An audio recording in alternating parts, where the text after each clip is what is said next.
what I use these for is hunting. And I go out, I make no apologies that I go out with these guys hunting rabbits. And some people have a very strange idea about what the role of the ferret is. And I was at a show the other week down in Kent, and a guy came up to see me, and he said, I've been looking everywhere for you, I want to see something. He's got this ferret box, opened it up, and inside was this tiny little Jill, absolutely black as coal. Come here, you little devil, thank you. Black as coal, soft as grease, and I picked it up and I said, wow, absolutely beautiful. And he said, yeah, but not only is she beautiful, she's also very, very clever. And I said, tell me about it. He said, well, she is very highly trained. I have trained her, and he told me that he had trained the best ferret in the world. And I said, so tell me, I'm going to let her out today in a second, so tell me what makes it so good. And he said, it's brilliant. He says, all I do, I put her by the hole, she runs underground, she kills the rabbit, drops it at my feet, goes and gets another one till they're all finished. And I said, that is brilliant, but it's not the best ferret in the world, because this little one is. This one is called Dotty. She is Dotty, but she also got a dot on her head.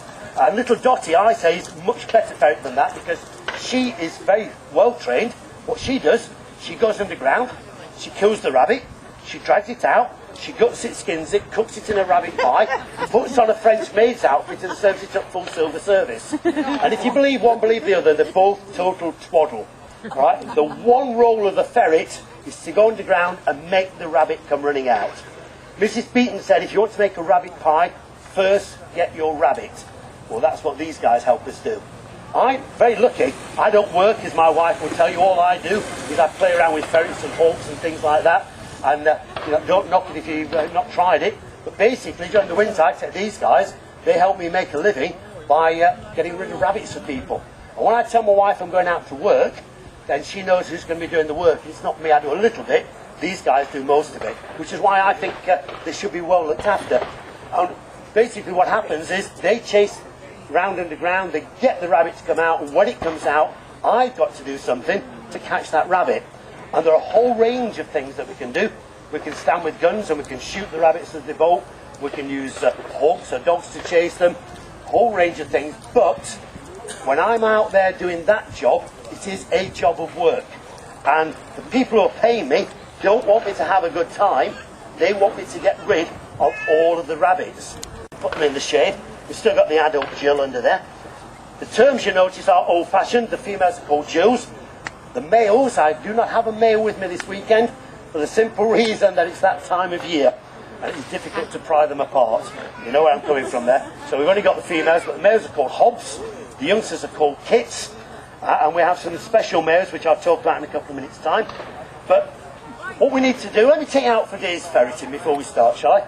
Imagine you've come up to see us. We're based up in the Derbyshire Peak District, and lots of people come up in the winter to go out with us for a day's ferreting, to learn how to do it, but also literally to do it themselves, to get mud on the boots.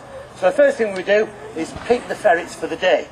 And people always ask, how do you pick them? Do you use male, females, what colour, how many? Well, let's start with the easy one, male or female. Well, this is a female, as I already explained, a Jill.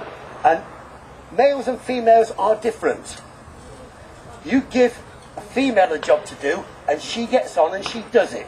Yeah. If you give a male a job to do, well, you know, we try and put it off until tomorrow or the day after, and we drag our feet, and there's not much enthusiasm. And ferrets are exactly the same. And if I put a female ferret in, what she tends to do, she obviously can't smell a darn thing in there because no rabbits there, but they go through really quickly. Rabbits pop out all over, but sometimes they're a bit too quick, and as they're hurtling down underground, I'm sure some of the rabbits step to one side, and she goes past because she's running so quickly, she doesn't notice it. Whereas if you put a male in after her, he plods along, obviously falls a long way behind her, he's plodding along, and if you like, he sweeps up after her. So we will always use males and females together. This is during the winter when there's no attraction between them. And what we normally do, I use what I call a team of ferrets. My team consists of 2 Jills and 1 Hob. And I will decide how many teams we want. I'll put them in a box like this. Let me just stick her in there for 30 seconds like that. And I always carry my ferrets in a box like this. Some people use these things. This is a ferret carry bag. You little devil. God. I don't need any help making you look silly. Thank you. This is what some people call a ferret carry bag. And I'm told by people who use these that these are much better And the question I ask is, for who? Certainly not for the ferret. You imagine you've got a ferret in here. This is supposed to be big enough for 3 ferrets. It has to be tiny to get in there. But anyway, let's say you've got a couple of ferrets in there. You're going out ferreting. Traditionally, you go after rabbits when there is an R in the month. In other words, during the autumn, winter, spring. Yeah? Yourself a net. A net like this. Now you notice the first thing is that net is all nice and neatly rolled up and it's secured by a rubber band. Method in my madness. My wife can never understand why my office is always a mess. Anything in this bag and the proper bag that I use when I go out ferreting, always nice and neat and tidy. That's because I've got my priorities right. And I need to, when I put my hand in my bag, I need to pull out one net. Not a big bundle of nets. It'll take me half an hour to undo. I just need the one. And by securing it with a rubber band, that keeps it nice and secure. But also, it helps me not to lose nets. I'm a big believer that you should never leave nets behind you. I think it is totally unprofessional. But also, maybe it's my upbringing. My parents are Scottish. I was born and raised in Yorkshire. And the definition of a Yorkshireman is a Scot with all the generosity beaten out of him. And that fits me. And if I leave one of those behind, I'm leaving money behind. So why would I do it? I wouldn't. So when I take the band off, I put it on my wrist. And then at the end of the day, I pick them up. And if I've still got a band on my wrist, I've still got a net down. A really easy way of making sure you don't leave any behind. I also like using these nets now. I mean, the traditional one, let me just show you a traditional one. Here you go. This literally is one I made earlier, a long, long time ago, made out of hemp, with a traditional piece of hazel attached to it. And everyone tells me hemp is the best material. Maybe it was 30 years ago. We've moved. That is very good, providing you look after it.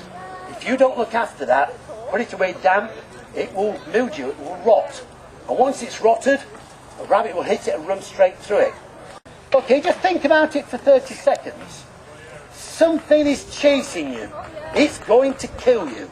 You turn a corner and there's a net of a colour you don't like and you say, oh no, I don't like that colour, please kill me.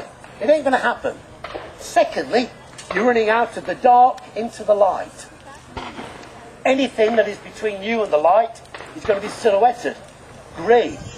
And last but by no means least, rabbits are colourblind. So the colour of this matters not one jot to the rabbit, it matters to you. And if you think it works, go with it. If you don't think it works, then don't go with it. I'm a big believer in the placebo. But this, made out of nylon, you can put it away, stop it wet, caked in mud if you want to. It's not going to rot. It's going to outlive any of us here, believe you me. So what we do with this, let me just show you the other end as well. Just a standard peg, but I've also put a bit of fluorescent paint on the end. And after just saying that you can't miss this, why have I painted that? That's because sometimes a rabbit runs out of one hole and it doesn't get netted for whatever reason, turns around and runs into another hole and it gets back netted. So in other words, it gets netted when it's going back in, and what it will do, it will drag all this inside, and the only thing you've got outside is this. Well again, nice bit of fluorescent paint there, that should shine out just about wherever you are, so you don't miss it. So we find a warren, we find the holes. This hole here, let me stick this away if I lose that. This hole here, the rabbit is going to come running out in that direction. So, everyone has different ways of doing this, but the way I do it is I always first of all secure the peg before I put the net over. And there's a right and a wrong way to do it, as with everything. If I put this peg in, facing the direction in which the rabbit is running from like that, when it hits it, it's going to pop out. Waste of time, I've lost my rabbit. It's like putting up a tent. Put it in the opposite direction to the pull, and then it ain't going to pull out anywhere near as easily. So I set it off to one side, I push it in the ground, and this ground really is rock hard today. Never ever hammer these in. If you do, you're frightening the rabbits. While we're doing this, we should be keeping as quiet as possible. I don't allow people to smoke around warrens. So whether you smoke or not is up to you, but the rabbits don't like the smell of smoke and will not come out. So what we do then, once we've secured it, we've put the net over the hole, and what I want to try to get is the rabbit to hit slap bang in the centre.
Okay.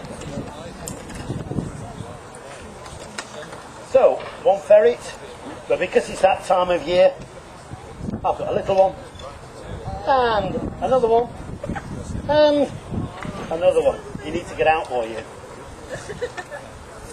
Okay, so there we have them. We've got the mum and 3 of her babies there. The 2 tiny ones are nearly 9 weeks old, and the slightly bigger one is just over 10 weeks old. And see, mum obviously has done this before. This is the first time in the arena for these 3, and so they're not quite sure what to do. Have a little wander around. They'll work it out in a minute, so don't worry about it. But mum, I would think now, has gone inside my little rabbit warren. She's ferreting around. It's where we get the expression. It's all about how ferrets look for things, or to be correct, how they smell for things, how they find things out. So can I just close that, please? So I'll let it open, I'll get shouted at. Thank you. Keeps the ferrets in. Not really, still. Okay, and these little chaps, ferreting around, the ones already learned how to do it, and they do use their noses. The eyes are not much good at all. In fact, looking at you, all they will see are just blobs, basically, because their eyesight really is very, very poor, isn't it, girlie, eh? Isn't it? And they don't need it, because these guys are used, or work out at night, in the wild. Wild ancestor of these are polecats. A polecat, by the way, would look like this one. That isn't a polecat, that's a fitch ferret. A fitch ferret is simply a polecat-coloured ferret. And out in the wild they would hunt at night, and also they hunt underground. Now you speak to some people who would tell you that some animals can see in the dark. They lie. In simple terms, I don't know how much you remember being at school and whether you did physics, but in physics you learned about how we see things and how light comes down and reflects off. Well, if no light comes down, there's no reflection, therefore you can't see a thing. So in total darkness, owls can't see, foxes can't see, ferrets can't see. And what the ferret does to compensate for that, he has absolutely brilliant olfactory sensors, a sense of smell like you would not believe. And they can really suss out anything at all.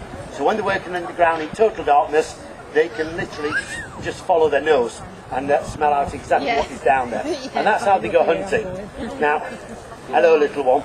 This one is a little bit nervous here, look. I know, little one, I know, steady. And if you look at her tail, you see how it's all bushed out? Obviously being a dog or something that's decided to cock its leg there, and that's why she was all tensed up like that. There you go, little one, that better.